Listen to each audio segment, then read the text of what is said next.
Okay, let's just go.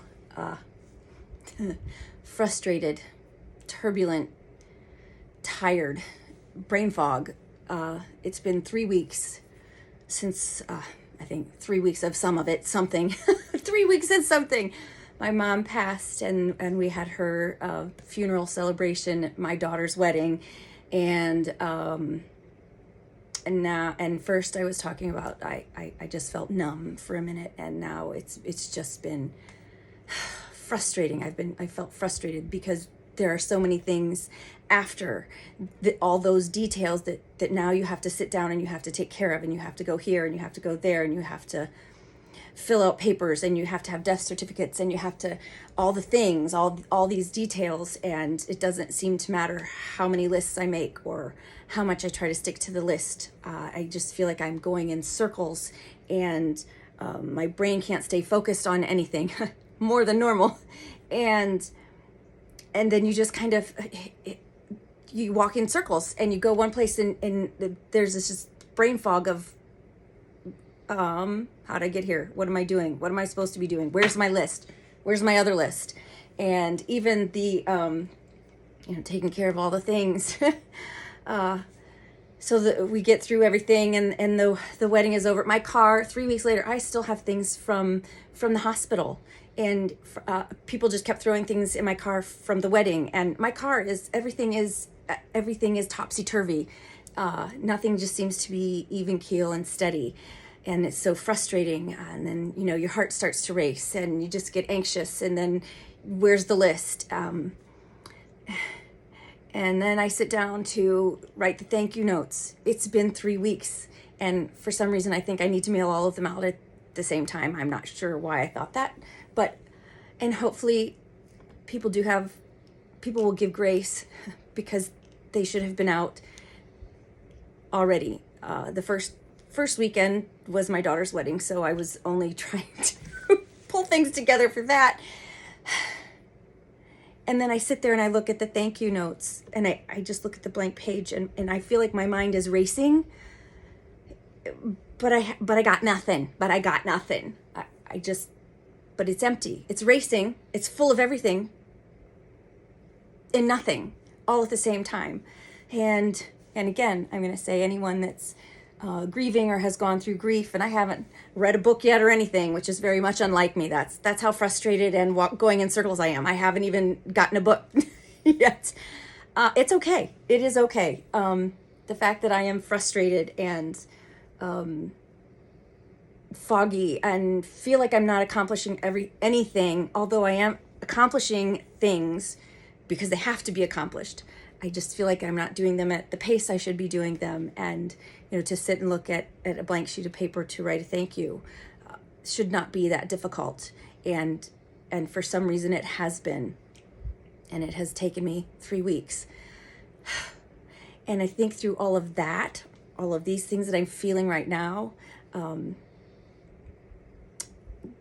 has just let me know that He hears me.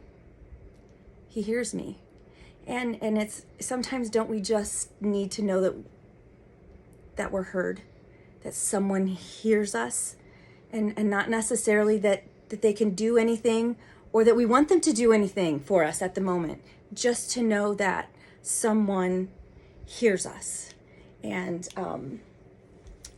I actually, I had said the last time that we all talked, I said that I hadn't cried.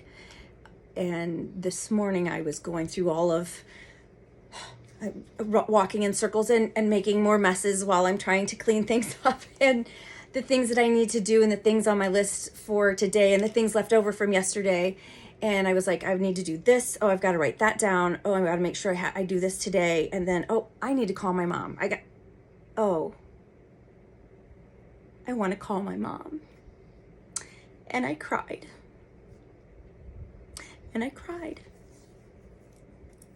Because it's in those simple things, isn't it? Because my mom sometimes would just sit and hear me, and I would do the same for her. We would just talk about our day, or what we needed to get done, or just check it in, whatever it was. And I just was in the middle of all the racing and the merry-go-round of my brain and walking in the circles. And I was like, oh, I need to call my mom. And I can't. And it was very comforting to know that here I am. It was comforting to know that that it's time now, and I can cry, and I can cry. I can bring myself back in, and I can cry. And it is also so comforting to know that my God hears me, and not that I'm asking him to do anything, just to know that he hears me. And all of these scriptures kept popping up, of course, and speakers this week, and that's what I kept, whether that's what they were talking about or not, that's the one thing that always pop out to me is, Amy, I hear you. I hear you. He does hear us. And in Psalm 4:3, and we know David, who had quite a tumultuous life there, but great king, made a lot of really big human errors. And in the Psalms, he would rejoice, and he would sing and dance in rejoicing and praising God. And then there were moments when he would just cry out.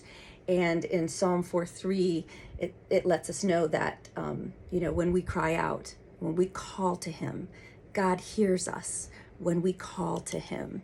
And then the other one that I really wanted to read, yes, I have to put my glasses on. In 1 John 5, I'm going to do like 14, 15. And so many people know this, but 2 words, we know, and confidence. He hears us. So those are the 2 words, know and confidence. This is the confidence that we have in God, that if we ask anything according to his will, he hears us. We have confidence when we go to God. He hears us. And if we know, and we know he hears us, whatever we ask, we know that we have the petitions that we have asked of him. This is New King James Version that I'm reading right here. So when we are, we ask anything according to his will. So first of all, we have to know him. We have to know him, and we have to know how to hear from him. We have to know what his will is. But when we come to him, we come in confidence, and we know that he hears us. Even if it's just the, oh, grrr, rawr, just, I'm so frustrated, and I'm just so frustrated. Just, all of those things. He hears us, and we can ramble, and when we can do that, we can grr and rar and cry and stomp and flop down and bury our head in a pillow and whatever it is. He hears us. He let me know loud and clear this week, Amy, I know you're frustrated. I know things seem tumultuous right now. I know it seems like you're going in circles and you're not accomplishing anything. Please look at the checks that you have off the list. I hear you, Amy, and you need to hear me, and you need to pay attention to the little things because you are getting things done. He hears me. So that's where I'm at right now. I've been frustrated. I've just been, I feel like all up and down and side to side and all over the place, shaking around, and that I'm going in circles and not getting things done. And this morning I cried. And through all of that, he heard me. Remember, my friends, he hears you, whatever it is. He hears you. Hope you got an amen, sister. See you soon.